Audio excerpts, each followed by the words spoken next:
Okay, so now we're going to get a little chaotic here. So we're going to look at... it's labeled Demons of Chaos, but what we're really doing is playing the prince from the prologue who has become this. Then we'll look at the other 4 main Chaos factions. But it's going to be labeled Demons of Chaos. By the way, if you're wondering what this logo is, it's saying that this is a recommended first campaign, which is interesting. But I'll talk more about this. I have plenty to talk about because, as I said, I've already beaten the campaign. I did it with this guy here. And I'll talk about why that's actually pretty fun to do. Manipulated into a horrifying act by another, the Ungol Prince has given himself up entirely in exchange for the ruinous blessings of all the Chaos Gods and ascendancy to demonhood. The newly arisen Demon Prince shrugs off his mortal form to take on an ever-changing aspect more pleasing to his new patrons, who continue to war for his ravaged soul. Now it is the destiny of the Demon Prince to command the legions of Chaos Undivided in waging eternal war against entire nations and immortal rivals as he seeks a terrible vengeance on sovereigns and even gods. Will he claim the mark of one master, or forge a path that will bring him to utter domination, which even the dark powers will struggle to harness? Demonic gifts. Equip body parts and weapons granted by the Chaos Gods to customize the Demon Prince. Demonic glory. Ascribe glory to the 4 Chaos Gods to be granted boons in the form of demonic gifts and units. Godhood awaits me. So, yeah. Once mortal, the Demon Prince is a great and powerful servant of the ruinous powers, earning favor through acts of violent glory in battle. The Demon Prince grows and mutates into a being of godlike power, forever bound to the whims of his dark patrons. I'll just go ahead and, for continuity's sake, just have him keep the name Yuri, just as a reminder that this is the guy from the prologue that we played. So. Faction effects. Access to all the demon units via demonic glory. Reign of Chaos. Inflicting damage with friendly lords in battle will unlock random army abilities. Lord effects.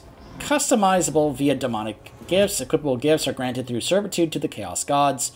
Access to these 5 different versions of Chaos, which is Chaos Undivided, Khorne, Nurgle, Slaanesh, and I always mispronounce this, Tzeentch, or Tzeentch.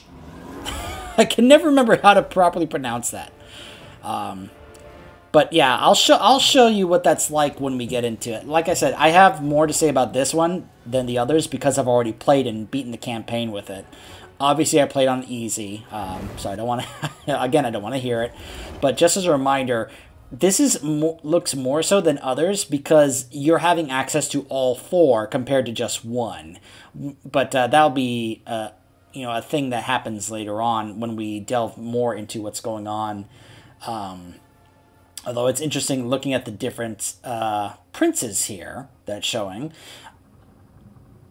That's a bit of a spoiler. Alright, so because it's already showing it here. Okay, in that case, yeah.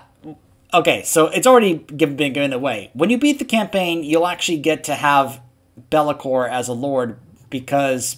well, Tzeentch will basically trick him and force him into doing it. But it's kind of funny seeing him already listed here. I guess for strategy's sake to go ahead and let people know, hey, this is what you're getting, so you can plan for it later on.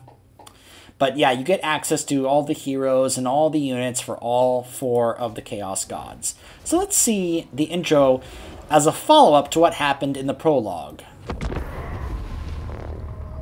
The God Slayer is returned back to the mortal plane, forever changed, and now the dark powers circle around him like carrion, each vying for the prize of yoking this demon prince to their servitude. Until then, they offer him gifts and servants of his own, and so he raises an army that serves no single god, a legion of chaos. Yet even as he's courted by the dark powers, there is a greater bounty found in the Chaos realms. I do not need to travel far to find the Demon Prince and make my offer. Already he lays the foundations to a new fortress, from which he will cast a reign of terror.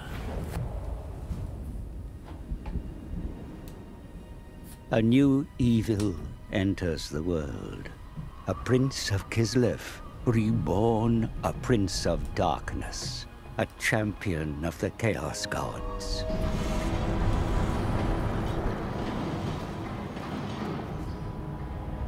Kislev will fall.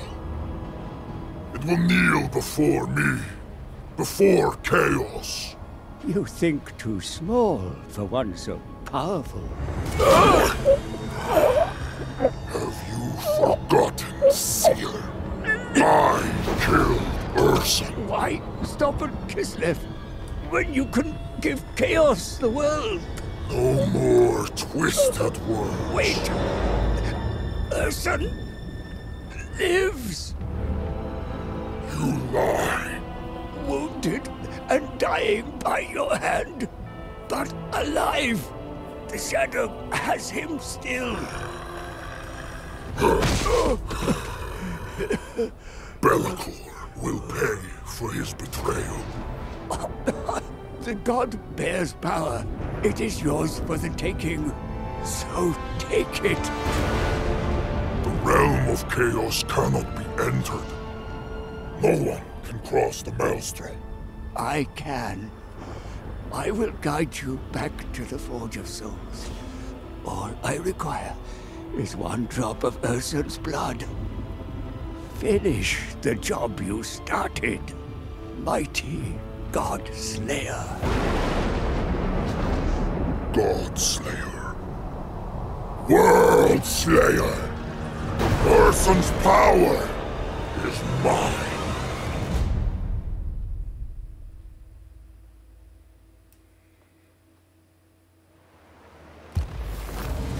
Our goal is clear.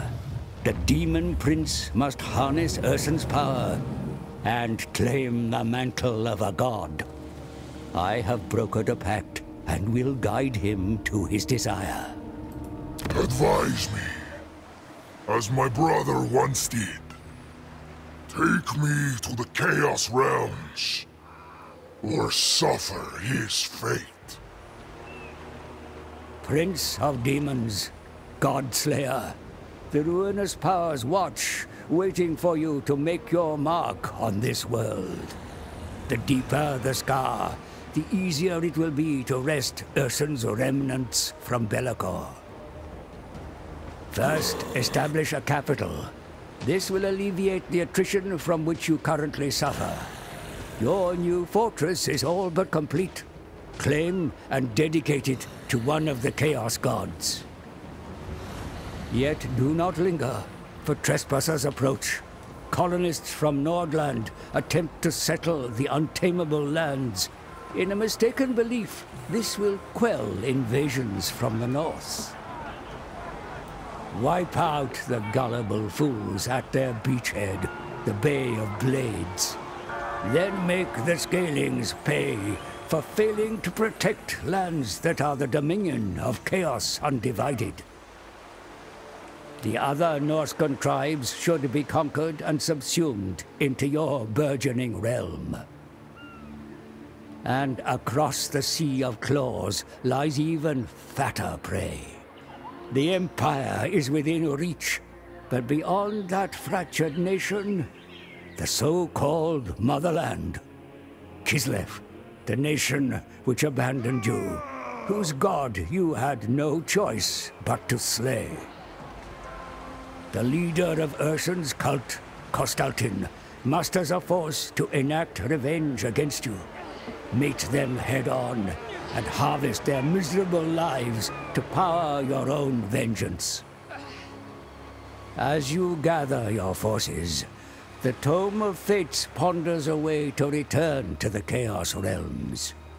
Your form remains malleable, so use this to your advantage and wield the Legion of Chaos. A prince will become a king, and then a god. So, The Demons of Chaos will automatically wage war on any non-Chaos factions that they encounter. The Demon Prince may earn favor with each of the Gods of Chaos as demonic glory is earned. New demonic gifts are unlocked, allowing customization of the Prince's appearance. Yes, that is... You read that right. You heard that right. And I will try and see if I can show that to you. I may have to actually do a battle or so in order to get that going, but yeah. After earning a great amount of demonic glory, the demonic prince may choose to dedicate themselves as a champion of one of the 4 gods, or as an undivided champion of all. So, you'll notice up here, there's a thing here for glory for any of the 5. So you'll also notice that right now he's getting attrition because this apparently is actually not that strong when it comes to chaos. Apparently, even though these are the chaos wastes. But yeah, you're supposed to stay here and help spread corruption in order to make it a better place for you. You actually start off with a kind of a mix of units like Bloodletters, Nurglings, Marauders, Blue Horrors, Pink Horrors, Seekers, Plague Drones, and Chaos Warhounds. So, this is the screen I'm talking about here. Look at this. You get body parts here, and it changes, it has stats and such, but it changes his appearance. It is so cool. There's even sets for these. And some of them are just kind of like for Undivided, but some of them are specifically tied to one of the 4 Chaos Gods, and you can have sets and such for each of the 4 or pieces just to stay Undivided. If you're wondering how the skills work, this is basically how it is here for skill points.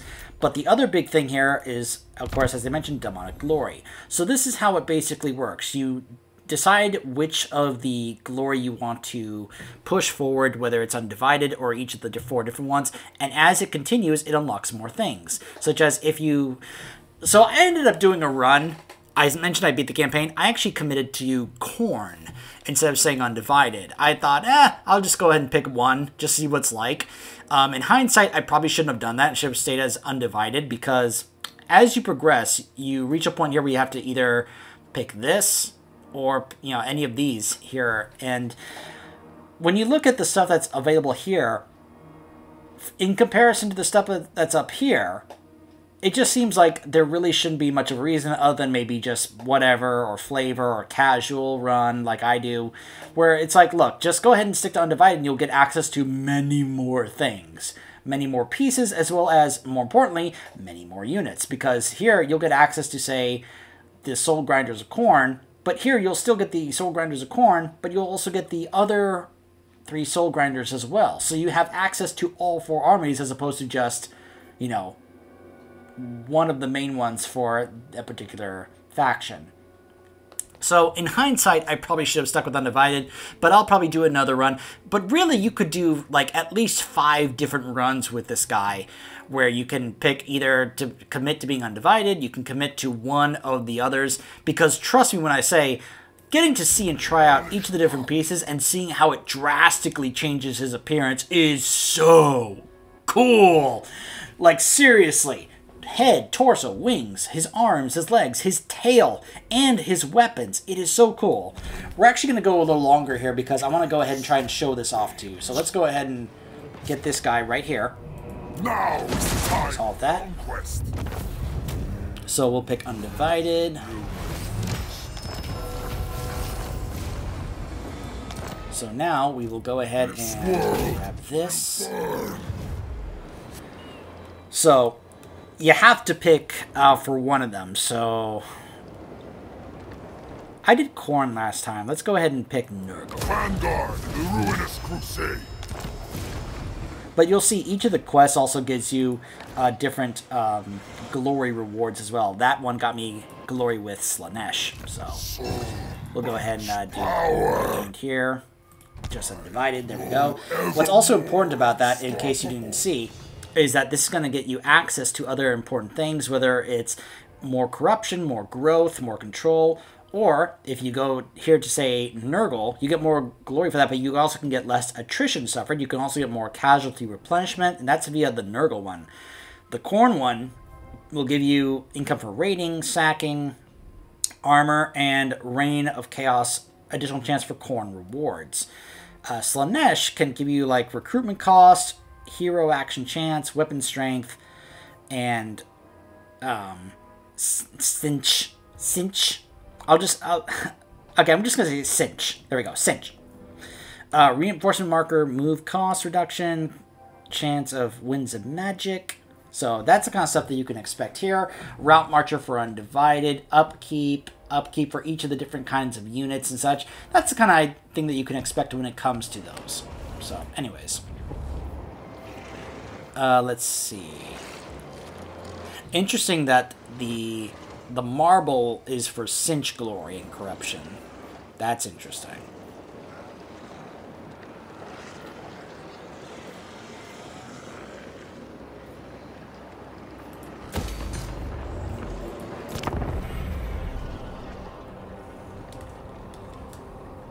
Like, I know I'm doing more than the intro here, but I really want to show this off because of how incredibly cool it is. And so unique to some of the other stuff. Now, when I first heard about this, I thought this was something they were going to be doing, like, for everybody. Nope.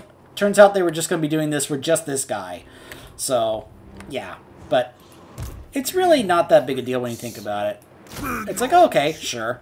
Would it be cool if that was something they could do for the other lords? Yeah, of course it would be. But it makes sense also that they would do it mainly just for this guy. So.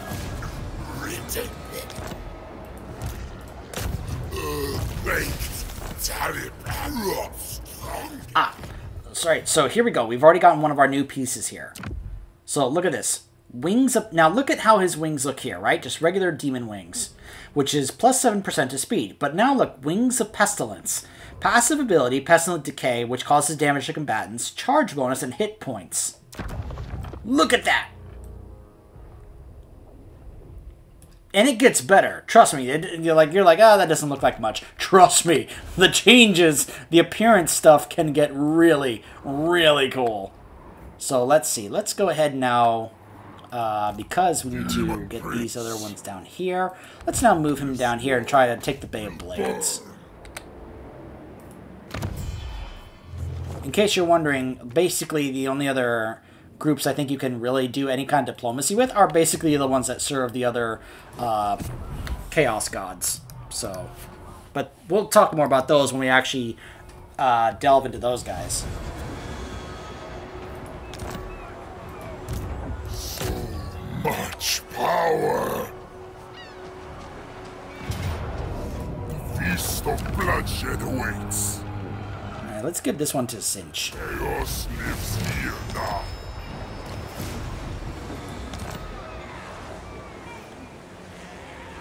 Aha. Yeah, so this is the tutorial to help explain how this works.